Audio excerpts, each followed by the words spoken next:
quiere que se le marque, señor? Mi esposa, ¿Tiene su número telefónico? No, el jefe, ¿qué te dijeron? Es Alex N., una de las 3 víctimas del ataque directo contra Miguel Ángel Córdoba Ochoa, alcalde de la Concordia, Chiapas, ocurrido la mañana de este viernes 9 de junio. Sucedió a las 11 de la mañana a las afueras del colegio privado Octavio Paz en Tuxtla Gutiérrez. 2 escoltas del Edit fueron asesinados y sus cuerpos quedaron dentro de una camioneta Suburban, mientras que Miguel Ángel resultó ileso y Alex es reportado como grave en el hospital. Es parte de la violencia reportada este año en la entidad, como ocurre en San Cristóbal de las Casas, donde el llamado grupo de los motonetos roba y extorsiona a los habitantes. Mientras que a principios de junio, en otra zona de Chiapas reportaron el éxodo de 3,000 habitantes de frontera Comalapa ante las constantes balaceras de grupos criminales. Se trata de indígenas tzotziles a quienes extorsionan, amenazan y asesinan sicarios de los cárteles Jalisco Nueva Generación y de Sinaloa. La semana pasada, más de 1,000 elementos del ejército realizaron un despliegue en ese municipio, pero los pobladores les impidieron el paso. El asedio del crimen organizado que busca controlar Chiapas debido a que es la puerta para el tráfico de drogas desde Sudamérica y de armas desde Estados Unidos, se suman los conflictos internos entre grupos indígenas. Uno de ellos es el problema agrario por la disputa de 27 hectáreas del territorio en el sector Santa Marta, perteneciente a Chenaló. De acuerdo con los pobladores, el ataque reciente fue perpetrado por el grupo delictivo Los Ratones, identificados como generadores de violencia de la entidad. Ante los hechos violentos en la región, el Ejército Zapatista de Liberación Nacional, en conjunto con organizaciones indígenas y de derechos humanos, responsabilizaron de los ataques a la Organización Regional de Cafeticultores de Ocosingo, la ORCAO.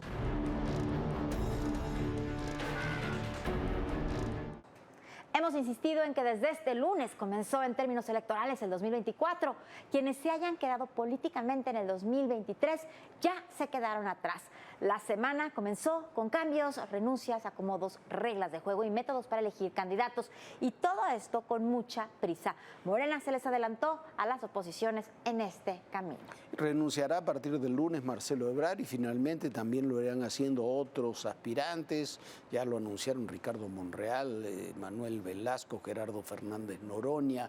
Están esperando, tomarán esa decisión seguramente la próxima semana, se dice Claudia Sheinbaum y Adán Augusto López. Este domingo, este es el día clave, este domingo se reúne a las 11 de la mañana el Consejo Nacional de Morena para establecer las reglas de la selección de candidatos y la idea es que para el 15 de septiembre ya esté designado quién defenderá ese partido en el 2024. Mientras tanto, en la oposición, la Alianza Va por México dijo que el día 26 de junio anunciará cuáles serán sus métodos y Movimiento Ciudadano anunció que tendrá candidato en diciembre, pero que irán solos.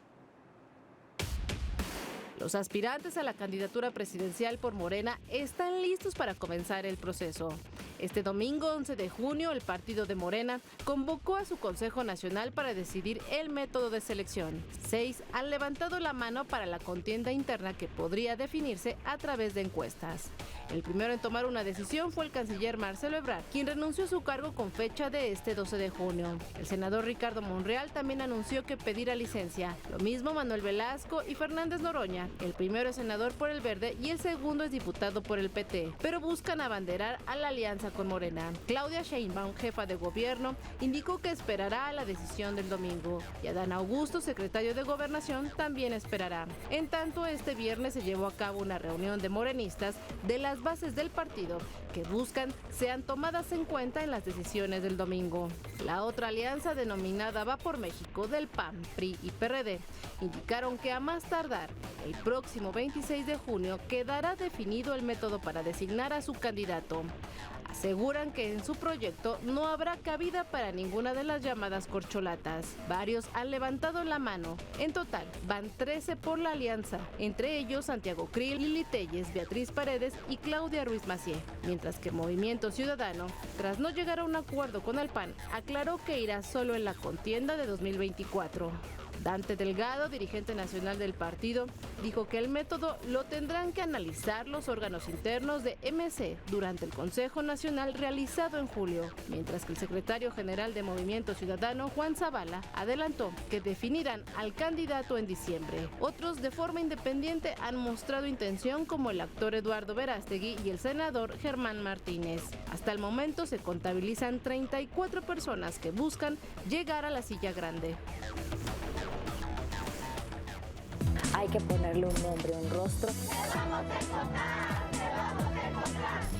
Y que vienen todas las demandas internacionales. Una ciudad tan complicada como es la Ciudad de México. Ya llegamos a Aguililla, esta ciudad, la entrada a la Tierra Caliente.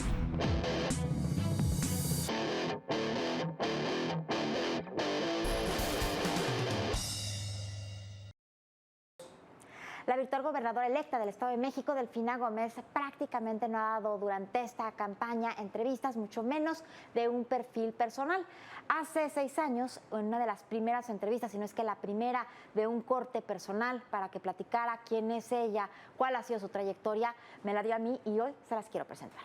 El día de hoy me da muchísimo gusto hacer esta entrevista muy personal con la diputada de Morena, Delfina Gómez. Diputada maestra, como le gusta que le llamen. Claro que sí. Qué gusto que esté aquí con nosotros el día de hoy. Al contrario, Viviana, es un placer. Me da mucho gusto estar contigo y agradezco el espacio que me permites tener en este momento. ¿Por qué el Estado de México? ¿Qué le gustaría hacer en el Estado de México? A mí lo que me ha gustado desde que inicié como maestra, después ya como directora, presidenta municipal, ahorita diputada, y si hubiera esa posibilidad, lo que me gustaría es servir a mi gente. Yo creo que algo que dignifica al ser humano es el servicio a los demás, y eso te trae como consecuencia pues el sentirse satisfecho y feliz. ¿En qué podríamos servir a la gente del Estado de México? En cubrir muchas necesidades. Una de ellas es nuestros jóvenes, que me preocupan mucho los jóvenes. No les estamos ofreciendo ahorita nada, inseguridad, falta de empleo, falta de credibilidad hacia las instituciones. Los jóvenes se enfrentan a 2 situaciones ahorita. La primera es cuando el joven quiere ingresar, después de salir de la prepa, quiere ingresar a la universidad. No se cuenta con el suficiente espacio para poder captar tanta matrícula de jóvenes que quieren aspirar a trabajar. Y la segunda es cuando el joven termina su carrera y la termina con un buen promedio, la termina incluso con ya titulado y todo lo que se requiere, así que sale al campo, como dicen por ahí, y no hay trabajo.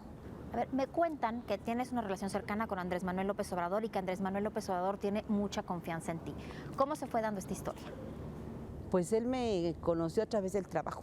Realmente yo no tenía la gran oportunidad de conocerlo más allá que cuando yo asistía a sus marchas. ¿Cómo fue tu infancia? Mi infancia fue feliz, pero también tuvo situaciones de retos. Mi papá es albañil, fue ayudante de construcción, albañilería.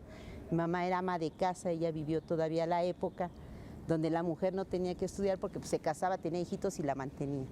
Entonces, de parte de esa situación que yo sufro... ¿Cuántos hermanos son? Somos 3, 2 hermanas, una hermana y un hermano y yo. Y con un sueldo de albañil para toda una familia debe de haber sido complicado. ¿Qué crees? Pero había algo muy interesante que era mucho amor. Y que además había la situación del compromiso de nosotros. Mucho compromiso. Yo creo que algo que agradezco de mi padre, de mamá, fue que me enseñaron a ser independiente. O sea, nosotros cuando yo termino la secundaria, ya no teníamos para estudiar. Y entonces mi papá nos decía, ¿sabes qué, hija? Si vas a estudiar tienes que trabajar. Y entonces pues yo lo que hacía era estudiar en la mañana, trabajar en la tarde. Bueno, entonces empiezas a trabajar, me imagino que como 14, 15 años. Sí, a los 15 años porque era institutriz de unos chicos, de unos jóvenes de ahí de Texcoco. De ahí empieza tu amor por la enseñanza, por la docencia. Ya estudiaba la normal, o sea, yo ya estudiaba la normal cuando trabajaba. Y bueno, de ahí empieza ya mi carrera de trabajar todo el día, porque bueno, mi vida ha sido trabajar doble turno. Pero también después empiezas a estudiar pedagogía, ¿eso cuándo fue y cómo le haces? Pues, ¿qué crees? Que entonces ya terminó la normal, afortunadamente ya tenía una plaza de maestra y entonces trabajaba como maestra en la mañana y en la tarde me iba a la Universidad Pedagógica a estudiar la licenciatura. Nosotros estudiábamos la licenciatura los sábados y 2 días a la semana. Fueron 10 años como aproximadamente como directora, eran 3,000 y cachito de niños, en la mañana eran 1,700, en la tarde 1,400. Pero antes fui directora de una escuela particular. ¿Y en qué momento haces este cambio de dejar la docencia privada para irte a la pública? Lo que pasa es que yo pedí un permiso nada más en la docencia oficial, pedí un permiso para incursionar en la privada, perdón. Pero después ya me dijeron, sabes que ya no puedes pedir permiso porque ya tu plaza la puedes perder. Y entonces ya dije, no, pues yo sí me regreso a mi pública porque como quiera que sea la pública tiene la ventaja de que te jubilas, te dan una pensión, tienes... También para ti ha de haber sido muy bueno poder tener todo este aprendizaje de la escuela privada para llevarlo a la escuela pública. Pero a ver, después de manejar una escuela tan grande, ¿por qué la política? ¿Cómo entras ya de candidata a la alcaldía de Texcoco? Que finalmente, además de todo, hay alternancia de poder ahí. Yo al principio, cuando me dijeron que si quería ser candidata, yo al principio dije no, por el miedo, al desconocimiento, el no tener esa experiencia. Pero yo veía cómo en Texcoco hacían falta tantas cosas de atención, sobre todo atención a la ciudadanía. ¿Quién te llama? ¿Cómo te llaman para entrar? Me llama un grupo de Morena. Un grupo de compañeros de Morena, el doctor Higinio, el licenciado Horacio y así otro grupo de compañeros que me dicen, maestra, ¿qué le parecería participar con nosotros? Yo al principio pensé que me iban a llamar para ser promotora ahí dentro de sus propuestas o a lo mejor como regidora o a lo mejor como directora de educación porque pues es lo que yo sé hacer. Pero cuando dicen que como candidata, pues sí me dio mucha alegría, pero también fue un gran reto. ¿Y cómo te despides de la escuela? Ya me voy de candidata. ¿Qué crees? Que sí me costó mucho trabajo. Me costó mucho trabajo, sobre todo por los niños. Y porque tú tienes ya una práctica de vida muy especial, algo que, bueno, la política, ¿qué es lo que va pasando en la política? Pues también tienes que ir dejando cosas personales incluso, porque te debes a un deber. Oye, ¿fue una decisión personal tuya no tener hijos? Sí. ¿Por qué? Porque yo creo que ya con los que tenía ahí en la escuela ya era demasiado y todavía llegar a la casa con más niños ya ¿sabes qué? Yo creo que fue debido precisamente al compromiso que yo decidí adquirir en mi profesión. Me enamoré de la profesión, sí. ¿Pero de algún hombre? De algún hombre, creo que no, porque si no yo me hubiera casado. O sea, sí tuve parejas, he tenido parejas maravillosos. Yo creo que lo que vivimos en el momento que se vivió fue maravilloso. Yo no tengo ningún pleito con ningún caballero o con ningún hombre, fueron bonitas relaciones. Desde que se inicia uno como jovencita, el primer beso que dices, ay caray, hasta después ya vas madurando como mujer. Pero fíjate que fue una decisión muy personal. Y el no tener esposo y no tener hijos, finalmente me ayuda. Te da muchísimo tiempo para poderte dedicar a tu carrera. Y entonces entras, ¿que te gustó mucho dirigir la alcaldía? Sí, fíjate que después de que no quería, sí me gustó porque me dio la oportunidad de conocer las necesidades reales de la gente, el tener contacto con la gente, pero sobre todo el ayudar. Delfina, ¿cuál ha sido el día más feliz de tu vida? Pues yo creo que hubo muchos días felices cuando papá llegaba a trabajar y nos contaba las historias de terror, que ponía su mesita de madera y unas velas y entonces hacía todo el espectáculo para que pudiéramos así estar todos espantados de lo que contaba. Pero eran momentos inolvidables, o sea, eran momentos muy, muy padres, muy bonitos, esos momentos, los días felices también era cuando llegaban los reyes, porque pues todos ilusionados a ver qué nos habían traído los reyes, ese también era un tiempo muy, muy bonito. ¿El más triste? El más triste era la muerte de mi papá. Sí, es un personaje que lo has recordado toda la entrevista. ¿Hace cuánto falleció tu papá? Él tiene alrededor de 17 años. Ser maravilloso, igual que mi mamá. A ver, complétame esta frase. Delfina Gómez es mujer comprometida, es una mujerona. Muchísimas gracias. Es una mujerona. Muchas gracias.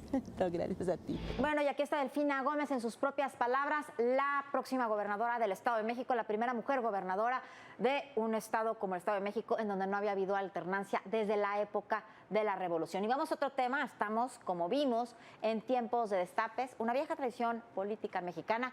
¿Qué tanto se parecen estos destapes a los destapes del pasado? ¿Qué tanto son una continuidad o una suerte de versión 2.0 de los de antaño? De eso van a hablar el día de hoy Jorge Fernández y Raúl Quintanilla en La Hoguera del Poder.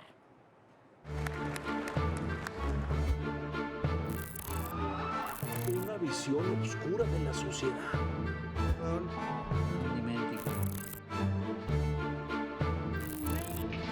Es que la justicia no funciona. Bueno, decíamos los días pasados que en términos políticos el 2023 se acabó el domingo pasado. El domingo, en cuanto concluyeron las elecciones en el Estado de México y Coahuila, se acabó el 2023 y ya estamos políticamente en el 2024. Es tiempos de destapes, es tiempo, todos los tiempos se han adelantado, de elegir candidatos, de moverse en ese sentido. Quieren, la mayoría de Morena por lo menos, quieren tener candidatos para el 15 de septiembre. La oposición está pensando en unas fechas cercanas, ahí por octubre, noviembre, Movimiento Ciudadano para diciembre. Y parecen ser destapes como los que ha habido siempre a lo largo de muchos años, apenas un pequeño interregno ahí de gobiernos panistas que no hubo destapes, pero ¿son los mismos destapes? ¿Es la misma cultura del destape? ¿O son de alguna forma una parodia o un cambio respecto a los destapes de antaño? Maestro Raúl Quintanilla, ¿cómo le va? ¿Cómo está, mi querido ¿qué señor? cultura la que tenemos con los destapes, los tapados, este encubrimiento de los candidatos, que quizás si se cumple la palabra de lo que se comprometieron, de lo que se comprometió el presidente y los aspirantes, en el caso de Morena, quizás podemos tener otro tipo de proceso que no sea la encuesta de un solo hombre, ¿no? Pero mire, maestro, al fin de cuentas lo que volvemos a entender es que la importancia de los rituales en todo lo que significa un proceso político. Eso es fundamental. Un ritual que considerábamos que podría ser avejentado, era perfectamente la constitución de crear un ser sumamente poderoso en 6 años y el sistema se encargaba de acabarlo y poner a otra persona poderoso. Todo ese proceso de refuncionamiento o de volver a reelaborar lo que iba a significar el mismo proceso de desarrollo fue algo que consumó y hizo perfectamente el sistema mexicano. Lo hizo y dio una especie como de gran estabilidad. Pero lo más interesante de todo esto es que vuelvo a sentir cómo cuando teníamos 13, 14 años y lográbamos entender lo que eso significaba, la creación de los dos grandes conceptos periodísticos que significa lo que significó el tapado y lo que significaba la palabra, ahí va la cargada, ¿sí? Y el besamanos, que eso era un ritual verdaderamente. Tuvo mucho que ver, Abel Quesada tuvo mucho que ver en Maestro, Abel Quesada fue el que creó este mono de los tapados. El de la capucha, los tapados, pero lo que era verdaderamente importante es todo lo que se atrevía Abel Quesada a decir sobre eso. Él inventó los tapados, o sea, las figuras embosadas, luego inventó la política de los 7 compadres, como uno de los 7 compadres se organizaban y el que quedaba arrastraba a los otros 6 y había secretarías de Estado, había programadas, y no solamente Abel Quesada creando el tapado, las crónicas de Jorge Ibargüengoitia en el Excelsior, hablando Quesada sobre los también estaba en Excelsior. Quesada también estaba en Excelsior. La revista siempre tenía grandes portadas de creo que era Freire, su Freire, dibujante, claro, dibujante, que hacía unas portadas espléndidas sobre lo que significaba el tapado.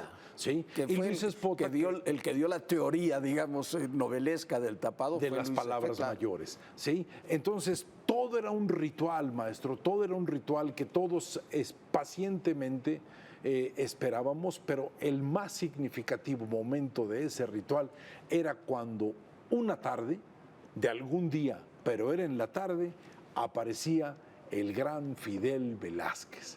Fidel el nuestro, el que era el líder de la CTM, porque hay otro Fidel que es de otros, sí. Fidel el nuestro. Y ese señor Fidel Velázquez se encargaba de manejar la primera cargada. Creo que él destapó como a 5 presidentes o a 6 presidentes. Deben haber sido, por la cantidad que estuvo Por la cantidad de años al frente de la CTM, deben haber sido un número. Y él se encargaba de hacer este proceso del destape, que era los obreros de México están con usted para que lleve el camino. Eran unas palabras verdaderamente envejecidas. Y yo pensé que todo eso había quedado en el pasado. Hubo un intento como de evitar el tapadismo, no sé si recuerde, sexenio de Miguel de la Madrid, que menciona a 6 candidatos. La pasarela de y Miguel le de la llama Madrid. la pasarela. O sea, siempre va a haber un adjetivo, un sobrenombre para eso que nosotros pensamos que es un acto de fingimiento. Y terminó siendo una decisión personal del Unilateral. presidente, como siempre, ¿no? Sí, y me acuerdo que en esa pasarela estaba Del Mazo, estaba Manuel Bartlett, estaba Carlos Salinas de Gortari, Sergio García Ramírez, don Sergio García Ramírez, Ramón Aguirre y don Ramón Aguirre. y si alguien ese más. señor podía ser presidente, usted y yo podíamos ser Creo que fue físicos en la NASA, Pesqueira, el maestro. sexto, ¿no era Pesqueira? Creo que fue Pesqueira, que era el secretario de Agricultura. El gran Pesqueira, Sí, que se enojaba de cómo lo dibujaban y era el que manejaba, creo que algo del hambre, y se molestaba de sobremanera. Pero parodiábamos absolutamente esto porque no lo considerábamos cierto. Inclusive hay anécdotas, la anécdota pues, de 2 anécdotas, una medio cómica, donde el presidente Ruiz Cortines le dice a Gilberto Flores Muñoz, perdimos pollo, cuando no lo nombra, y le dice, perdimos pollo, ¿sí? Y la otra anécdota que es de un tono verdaderamente fuerte, cuando se dice que López Portillo intentó o le hizo creer a García Paniagua, ¿sí?, que él podía ser el presidente de la República, en 2 tonos muy diferentes, un tono pícaro de un hombre como Ruiz Cortines y un tono solemne como era López Portillo, que provocó un distanciamiento enorme en esto, ¿sí? Pero, maestro, esa costumbre estaba caracterizada por la falta de credibilidad de la sociedad. La sociedad estaba acostumbrada a ese ritual, pero ya sabía que todo era la decisión de una persona tratando de trascender en otros 6 años más. El gran desafío del presidente López Obrador ahora, porque todos habíamos asumido, o tenemos asumido todavía, de que va a ser una decisión unipersonal, como yo le llamo, una encuesta de un solo hombre, no un solo encuestado. Pero, como dijera un gran filósofo, aquí hay democracia, pero el jefe tiene mayoría. Claro, pero ahora, si se cumple con este mecanismo que se quiere implementar, lo que tenemos en última instancia es un intento de legitimar ese proceso. Exactamente. Ahora, legitimarlo a través de una serie de mecanismos que le den una mayor apertura, ¿no? Es un proceso absolutamente controlado. Yo creo que si algo tiene el presidente López Obrador es un enorme conocimiento de cómo se maneja el sistema o las entrañas de la política mexicana. Muchísimas gracias, Raúl, a como usted, siempre. mi querido Gracias. maestro. Una visión oscura de la sociedad.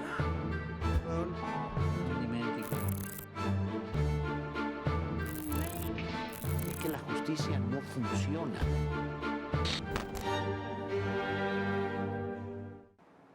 Y como siempre, qué ver, qué oír y qué leer este fin de semana.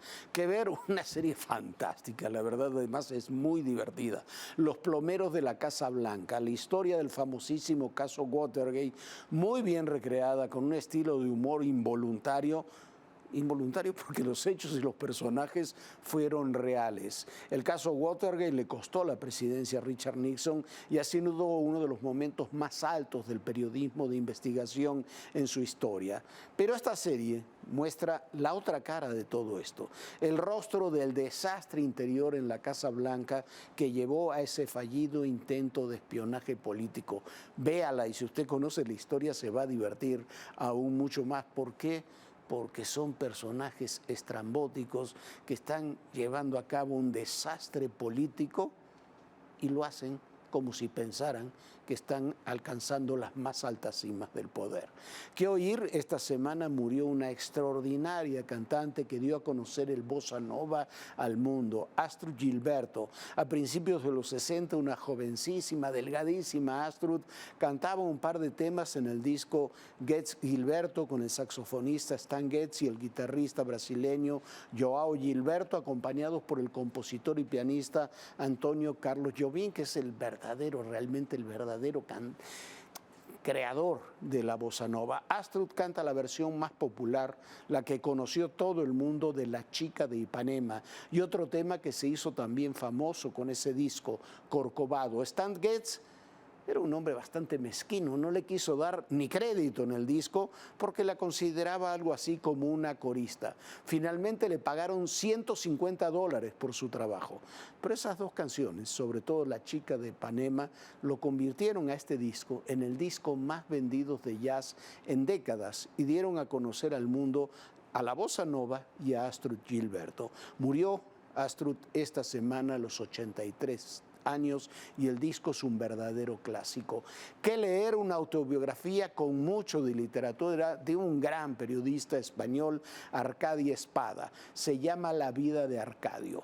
Espada es un periodista controvertido, muchas veces políticamente incorrecto, un hombre de izquierda que critica a la actual izquierda, pero que cuenta en este libro una trayectoria personal que en buena medida es la del último medio siglo español. El libro a mí me encantó, el tono y la forma en que está escrito también. Es un libro que, si a usted le interesa la política y el periodismo, lo disfrutará enormemente, Viviana. Pues ahí están tus recomendaciones, como siempre, Jorge, muy atinadas. Yo lo invito a que sea muy feliz este fin de semana, a que la pase espectacular y, por supuesto, nos veamos y nos reuniremos nuevamente aquí el próximo lunes. Pero antes también quiero decirle que ojalá pueda consultar nuestras redes sociales. Es muy fácil, escanea el símbolo QR y puede ver muchísimos reportajes especiales de todo personal y otros contenidos que seguro le van a gustar. No, nos vamos, tenga un gran fin de semana. Bonito fin de semana, Jorge. Bonito fin de semana, Viviana, y recuerden, el poder y en la política todo, pero absolutamente todo es personal. Gracias.